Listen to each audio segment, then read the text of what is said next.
Hello प्यारे बच्चों, कैसे हैं आप सब। मैं हूं आपकी हिंदी की टीचर और हमेशा की तरह आज भी मैं लाई हूं एक और रोमांचक पाठ जो है पाठ 10 लोकगीत। तो आइए बच्चों, सबसे पहले चित्र पर आधारित गतिविधि पढ़ें। बच्चों, उपयुक्त चित्रों को देखकर आपको क्या याद आ रहा है? क्या आप बता सकते हैं यह नृत्य कौन से हैं? जी हाँ, ये कथक, भरतनाट्यम और भांगड़ा नृत्य के रूप हैं। इसी प्रकार लोकगीतों के भी कई रूप होते हैं। आप लोकगीतों के जो भी रूप जानते हैं उन्हें अपनी कक्षा पुस्तिका में लिखिए। साथ ही अपनी कक्षा में इन पर सामूहिक रूप से चर्चा कीजिए। तो चलिए बच्चों, इसी के साथ पाठ में प्रवेश करें। बच्चों, यहाँ भारतीयता की पहचान तथा संस्कृति से संबंधित लोकगीतों का संक्षिप्त वर्णन किया गया है।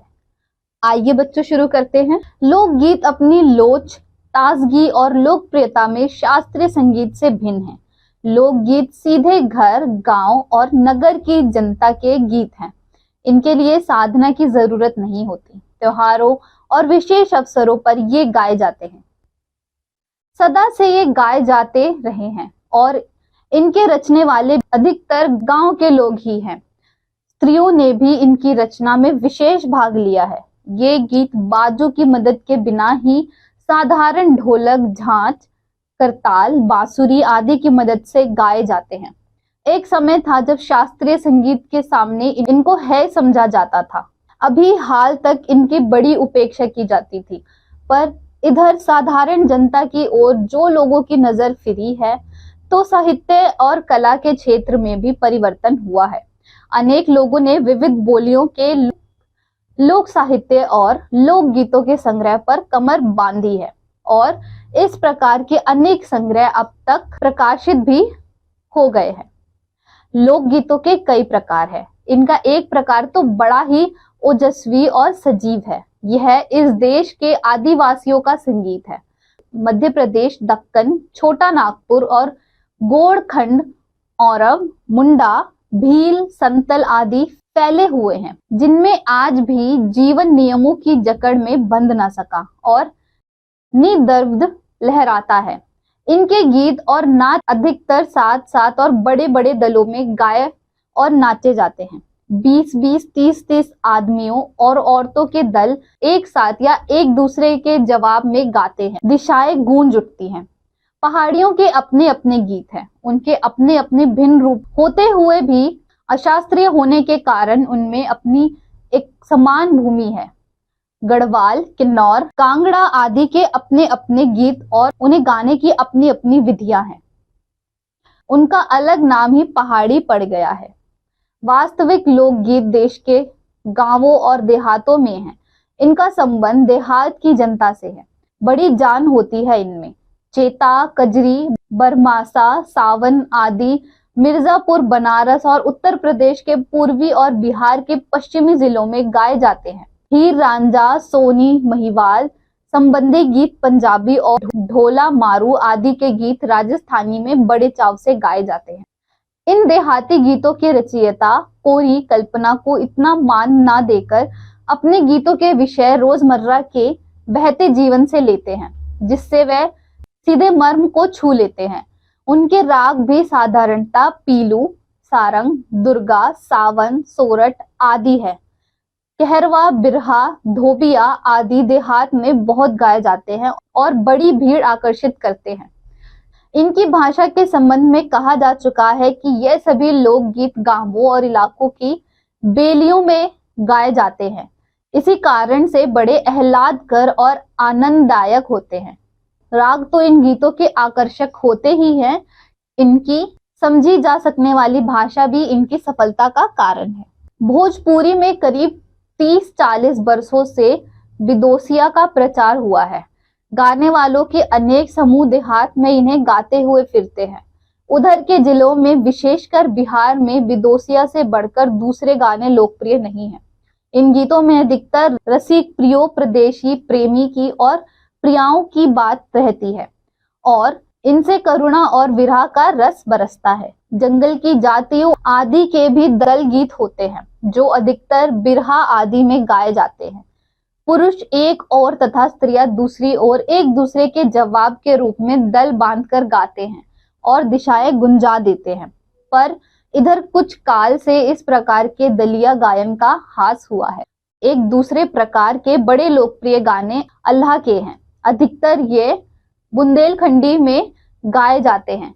आरंभ तो इसका चंदेल राजाओं के राजकवि जगनीक से माना जाता है, जिसने अल्लाह उदल की वीरता का अपने महाकाव्य में बखान किया, पर निश्चय ही उसके छंद को लेकर जन बोली में उसके विषय को दूसरे देहात कवियों ने भी समय समय पर अपने गीतों में उतारा और ये गीत हमारे गांव में आज भी बहुत प्रेम से गाए जाते हैं। इन्हें गाने वाले गांव गांव ढोलक लिए गाते फिरते हैं।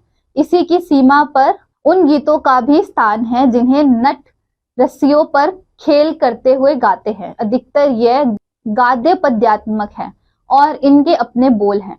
अनंत संख्या अपने देश में स्त्रियों के गीतों की है तो ये गीत भी लोकगीत ही, पर अधिकतर इन्हें औरतें ही गाती हैं। इन्हें सिरजती भी अधिकतर वही है। वैसे मर्द रचने वाले या गाने वाले की भी कमी नहीं है, पर इन गीतों का संबंध विशेषतः स्त्रियों से ही है।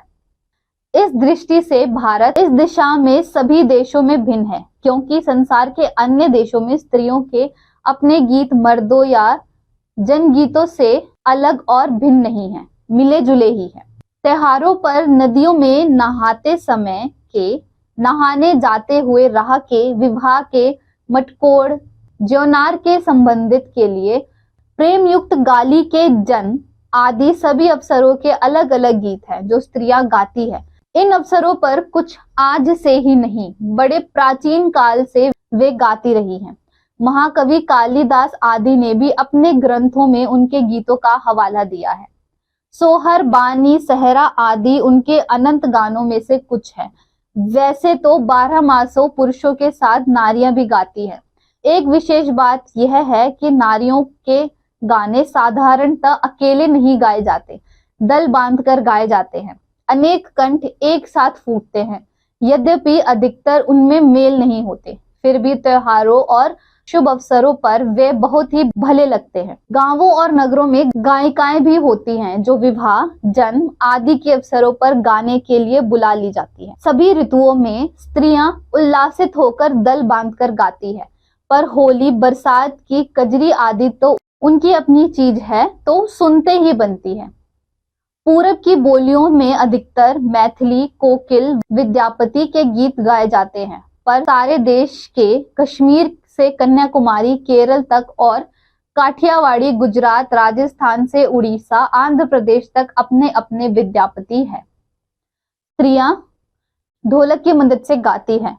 अधिकतर उनके गाने के साथ नाच का भी पुट होता है। गुजरात का एक प्रकार का दलीय गायन गरबा है, जिसे विशेष विधि से घेरे में घूम घूम कर औरतें गाती हैं। साथ ही लकड़ियां भी बजाती जाती हैं जो बाजे का काम करती है। इसमें नाच गाना साथ चलते हैं। वस्तुतः यह नाच ही है। सभी प्रांतों में यह लोकप्रिय हो चला है। इसी प्रकार होली के अवसर पर ब्रज में रसिया चलता है, जिसे दल के दल लोग गाते हैं, स्त्रियां विशेष तौर पर। गांव के गीतों के वास्तव में अनंत प्रकार है। जीवन जहां इठला इठला कर लहराता है, वहां भला आनंद के स्रोत की कमी हो सकती है? उद्दाम जीवन के ही वहां के अनंत संख्यक गाने प्रतीक है। शब्द वाटिका। लोकगीत समुदाय में प्रचलित परंपरागत गीत, फोक सॉन्ग। लोकप्रियता, प्रसिद्धि, पॉपुलैरिटी। भिन्न, अलग, डिफरेंट। साधना, अभ्यास, प्रैक्टिस। जरूरत, आवश्यकता, रिक्वायर। अवसर, मौका, अपॉर्चुनिटी। तो बच्चों, क्या आप जानते हैं लोकगीत लोक के गीत होते हैं जिन्हें कोई एक व्यक्ति नहीं बल्कि पूरा लोक समाज अपनाता है। सामान्यतः लोक में प्रचलित, लोक द्वारा रचित एवं लोक के लिए लिखे गए गीतों को ही लोकगीत कहा जाता है। लोकगीतों का रचनात्मक अपने व्यक्तित्व को लोक समर्पित कर देता है। आइए हम विचार मंथन पढ़ें। महिया कहाँ का लोक संगीत है? शब्द वाटिका। है छोटा, तुच्छ, वर्थलेस। उपेक्षा, नजरअंदाज करना, इग्नोर। परिवर्तन, बदलना, तब्दीली, चेंज। संग्रह, एकत्रित, इकट्ठा, कलेक्ट। ओजस्वी, तेज, उत्साहपूर्व, लस्ट्रियस। सजीव, जीवन, चेतन, अलाइव। नियम, सिद्धांत, रूल। निदर्थ, स्वच्छंद, फ्रीली। विधि, पद्धति, नियम, प्रोसेस। वास्तविक, यथार्थ, रियल। देहात, गांव, विलेज। संबंध, मिलाना, मेल, कनेक्शन। मुहावरे, नजर फेरना, अनदेखा करना। कमर बांधना, तैयार होना। ज्ञानवर्धक तथ्य।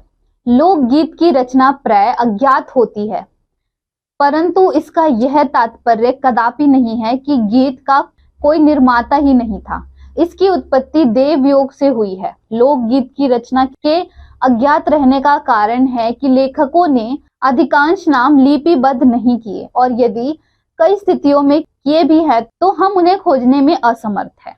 स्वजागरूकता पढ़ें। बंगाल के प्रमुख लोकगीत है भैवा, जाटी, गान, गंभीर। शब्द वाटिका, कल्पना, सपना, ड्रीम। मर्म, हृदय, हर्ट। भीड़, झुंड, जनसमूह, क्राउड। आकर्षित, मन को लुभाना, अट्रैक्टेड। तो बच्चों सोचिए और बताइए। नीचे विभिन्न अंकों से जुड़े कुछ शब्द दिए गए हैं, इन्हें पढ़िए और अनुमान लगाइए कि इनका क्या अर्थ हो सकता है और यह अर्थ क्यों है। इस सूची में आप अपने मन से सोचकर भी कुछ शब्द जोड़ सकते हैं। सटीक जानकारी। अब से पहले तक इन लोकगीतों की पहुंच उसी खास क्षेत्र तक ही सीमित रहती थी। ये लोकगीत जहां पैदा हुए वहीं रह जाया करते थे। दूसरे प्रदेशों और देशों के लोग इसकी मिठास से वंचित रहा करते थे। बॉलीवुड ने इन लोकगीतों को देश और दुनिया में फैलाने का बीड़ा उठाया। बॉलीवुड फिल्मों में ऐसे बहुत से गीत सुने और पसंद किए गए हैं जो असल में किसी राज्य और बोली के स्थानीय गीत यानी कि लोकगीत है। हमारे जनरेशन तक ये बहुमूल्य गाने पहुंचाने का श्रेय बॉलीवुड को ही जाएगा। कॉकटेल, पद्मावत, दिल्ली 6, मिशन कश्मीर, डोर, हम दिल दे चुके सनम और राजी आदि फिल्मों में लोकगीतों को सुनने का मौका मिला है। निम्नलिखित प्रश्नों के मौखिक उत्तर दीजिए। पहला, हम दिल दे चुके सनम का लोकप्रिय लोकगीत कौन सा है? दूसरा, लोकगीतों को आगे बढ़ाने का श्रेय किसको मिला? तीसरा, दिल्ली 6 और पद्मावत का मशहूर लोकगीत बताइए। बच्चों, इन सारे प्रश्नों के मौखिक उत्तर आपको अपनी कक्षा में देने हैं। शब्द वाटिका, लोकप्रिय, पसंदीदा, फेमस। निश्चय, असंशय, श्योर। दृष्टि, नजर, विजन। ये विचार मंथन। लावणी किस राज्य का प्रमुख लोकगीत है? तो बच्चों, इस प्रश्न की चर्चा अपनी कक्षा में अपने अध्यापक के साथ कीजिए। शब्द वाटिका, हवाला, संकेत करना, इंगित करना, एल्यूड। कंठ, गला, थ्रोट। उल्लासित, गर्वित, उत्तेजित, एलेटेड। मदद, सहायता, हेल्प। नाच, नृत्य, डांस। वास्तव में, असल में, एक्चुअली, इनफैक्ट। इठलाना, शान दिखाना, फ्लॉन्ट। आनंद, रस लेना, एंजॉय। स्रोत, साधन, सोर्स। खोजबीन, इंटरनेट गतिविधि। राष्ट्रपिता महात्मा गांधी ने कहा था कि लोकगीतों में धरती गाती है, पर्वत गाते हैं, नदियां गाती हैं, फसलें गाती हैं। लोकगीतों के बारे में अन्य किन किन महापुरुषों ने अपने विचार व्यक्त किए हैं, इसकी जानकारी इंटरनेट से प्राप्त कीजिए। नैतिक शिक्षा एवं मूल्य। लोकगीत हमारी संस्कृति के संवाहक होते हैं। इन गीतों के माध्यम से वीरता, उमंग, हर्ष, मधुर, शांत, भक्ति, प्रेम, विरह, श्रृंगार, रस जैसे सभी रसों की रसानुभूति होती है। पाठ के द्वारा हमें अपने देश की संस्कृति, लोकगीतों के बारे में पता चला। हमने जाना कि लोकगीतों का भी हमारे जीवन में बहुत महत्व है। तो बच्चों, इस पाठ में बस इतना ही। मुझे उम्मीद है आपको इस पाठ से हमारे देश तथा हमारे देश के लोकगीतों के बारे में काफी सारी जानकारी प्राप्त हुई होंगी। मैं आपसे मिलूंगी अगली कक्षा में एक और नए पाठ के साथ।